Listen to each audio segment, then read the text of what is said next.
रहमान रहीम। आज मेरे साथ प्रोफेसर अहमद बिलाल जो प्रोफेसर ऑफ मेडिसिन हैं, प्रोफेसर ऑफ डायबिटोलॉजिस्ट हैं, एंडोक्रिनोलॉजिस्ट हैं, फैसलाबाद से इनका ताल्लुक़ है। इनसे हमने कुछ बातें ओबेसिटी के हवाले से की थी, उसमें और बड़े अच्छे टिप्स पिछली वीडियोस में आपने देखे होंगे कि रिगार्डिंग फ़िज़िकल एक्टिविटी, रिगार्डिंग मोटापे की नुकसानात, क्या है मोटापा। एक बात मैं सर से पूछूंगा कि कुछ लोग ऐसे होते हैं जिनको कुछ भी कह दो, ना उन्होंने फ़िज़िकल एक्टिविटी करनी है ना कोई और चीज़ करनी है, या करते हैं तो बड़े इर्रेगुलर। कोई ऐसी टिप्स जो किसी ना किसी को एज ए इनिशिएटर तो कुछ तो शुरू हो जिससे कुछ फ़ायदा मरीज़ को हो। तो कुछ मरीज़ आते हैं, वो कहते हैं ना हमने चलना है ना हमने खाना भी इतना ही खाना है, तो उन लोगों के लिए क्या लाए हम? यही सवाल मैं बॉटम लाइन में हम बिल्कुल ये नहीं कह रहे कि आप चलें ना, क्योंकि जो चलना है वो आपको आपकी सोच से बाहर है कि आपको कितना फ़ायदा देता है और आपको कितनी बड़ी मुसीबतों से बचा देते हैं। सही। तो पहली बात तो ये है कि चलना ज़रूर है, मगर फिर भी अगर कोई बंदा कहता है अच्छा जी मेरी मर्ज़ी में नहीं मैंने चलना, तो उनके लिए कुछ टिप्स हैं। पहली टिप तो ये है कि आप आहिस्ता खाएं। अगर आप 32 दफ़ा चबा चबा के खा रहे हैं बजाय इसके कि आप हड़प हड़प हड़प करके खा रहे हैं, तो उसी डाइट के ऊपर आपका वज़न कम होना शुरू हो जाएगा, आपका पेट कम होना शुरू हो जाएगा। सेम अमाउंट का खाना, जी सेम अमाउंट का, ज़्यादा चबाने से उसको माशाल्लाह। ये तो मेरे ख्याल है शायद हदीस भी है कि खाना चबा चबा के।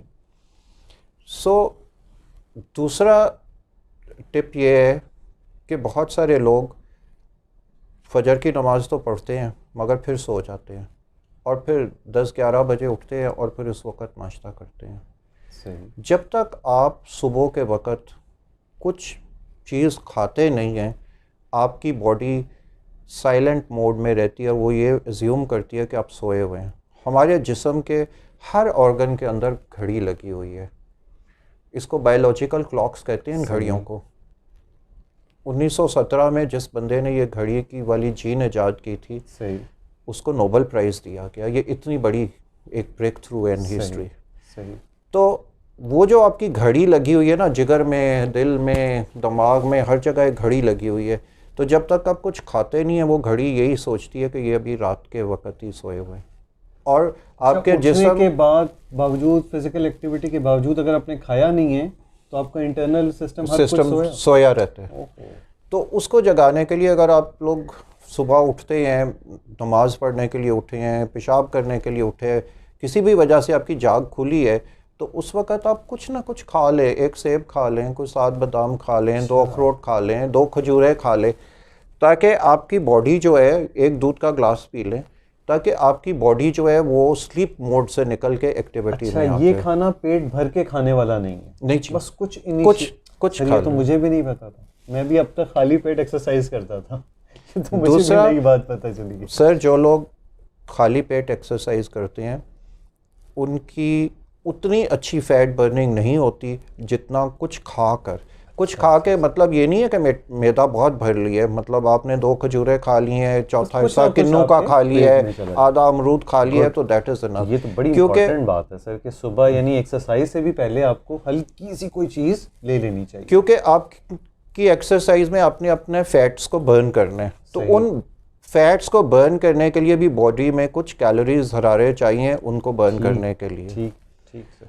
और अगर आप अपना खाने का पैटर्न इस तरह कर लेते हैं कि आप जो भी खा रहे हैं उसका मैक्सिमम अमाउंट आप सुबह ले आते हैं, ठीक, दोपहर को उससे कम कर लेते हैं, ठीक, और रात का खाना इतना ख़राब है कि जिन लोगों ने इंसानियत पे जुल्म किया हुआ है, हमारे कश्मीरी भाइयों को बंद किया हुआ है, ये उनके लिए भेज देना चाहिए।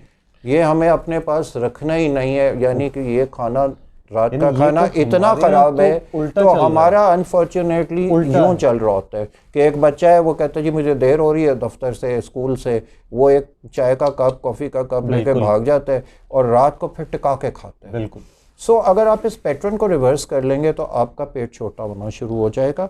और रात 8 बजे ठीक है। यहाँ पे मैं एक्नॉलेज करना चाहूँगा प्रोफेसर समद शेरा साहब मरहूम को अल्लाह ताला उन्हें जन्नत में आला मकाम दे। ये बात उन्होंने हमें सिखाई थी कि वो कहते थे कि 8 बजे इज़ द मैक्सिमम सीलिंग, इसके बाद आप लोगों ने कुछ खाना नहीं है। और अगर जैसे एक हमारी मशहूर सेइंग है कि मगरिब के साथ आप लोग खाना खा लें, अगर आप इसको पीछे खींच लेंगे तो आपका पेट और छोटा हो जाएगा। तो रात को आप जो भी खाते हैं वो दहशतगर्दी की इंडस्ट्री में यूज़ होता है। लिवर एक बहुत बड़ी इंडस्ट्री है जो कि कोलेस्ट्रॉल और शुगर बनाती है। तो और मगरिब की अजान के साथ लिवर जागता है। सो सुबह आप जब खाते हैं तो वो इंडस्ट्री बंद है, उसकी सिर्फ 10% वर्किंग चल रही है।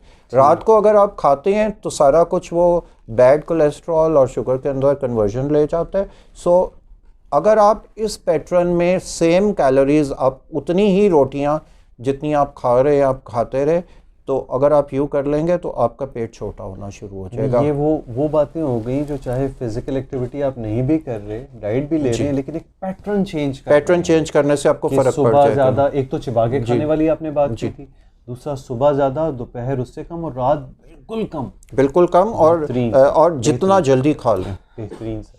अब इसमें हमारे जो कुछ डॉक्टर भाई हैं या कोई बिजनेसमैन है या दुकानदार है, वो कहते हैं जी हम तो घर ही 11 बजे आते हैं। तो उनके लिए ये टिप है कि आप अपनी वर्क प्लेस पे अपना खाना लेके जाएं और उसको ख़त्म करें। ये तो खुद हमें एक पैटर्न बनाने पड़ेंगे। Thank you doctor Bilal. और इसमें एक आखिरी बात मैं ऐड करना चाहूँगा कि हम लोग रोटी खाने वाली नेशन है ज़्यादातर। सही। अगर आप रोटी को चावल पे शिफ्ट कर लें तो आप का पेट छोटा होना शुरू हो जाएगा। मगर प्रॉब्लम ये है कि हम लोग रोटी और चावल को इक्वेट नहीं करते। जो एक छोटी कौली है डेजर्ट खाने वाली, उबले हुए राइस एक कौली जो है एक रोटी के बराबर है।